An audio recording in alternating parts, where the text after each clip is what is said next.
para mga kababayan ay magkaroon talaga ng isang sarili pangkalusugan.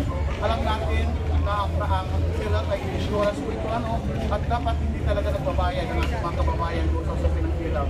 Dahil alam natin na nagbabayad tayo lahat ng tax. Dapat pag may tax, binabalik ito sa ating mga taong bayan para sa liquid social services.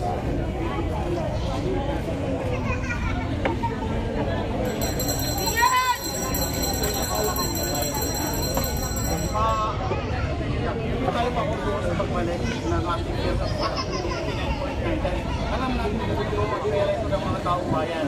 Dapat nga, magkaroon talaga ng liquid ng kalusugan. At dapat ito sa mga maniliang pati sa kababayan.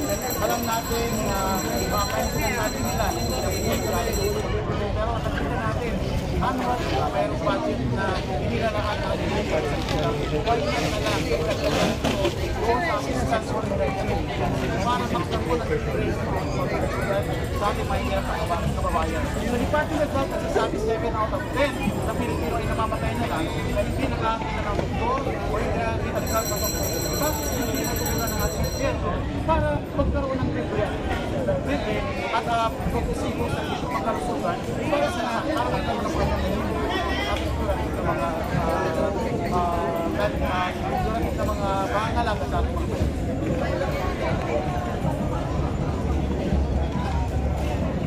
Una po, tayo po ay magsusulong sa mga iwasak sa pangangalaga ng kagamitan ng ating mga workers. Mayroon kasi tatong katakopa, yung pangangalaga ng kapakanan at kagalingan ng mga workers. Pangalawa po sa pagsusulan ng mga mayan at pangatlo, dapat magkaroon talaga ng matapat at malinis na pamahalaan para iwasan na natin yung korupsyon. Ang dami ng korupsyon sa ating bansa, pero walang nananagot. Kailangan natin ng tapat na pamamahala para din sa ating mga mamayan at pondo ng bayan.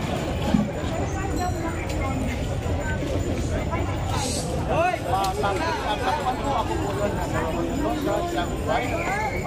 Pangalawa po ang ating nurse, si Mama Maricela Miluhar, pangalawa sa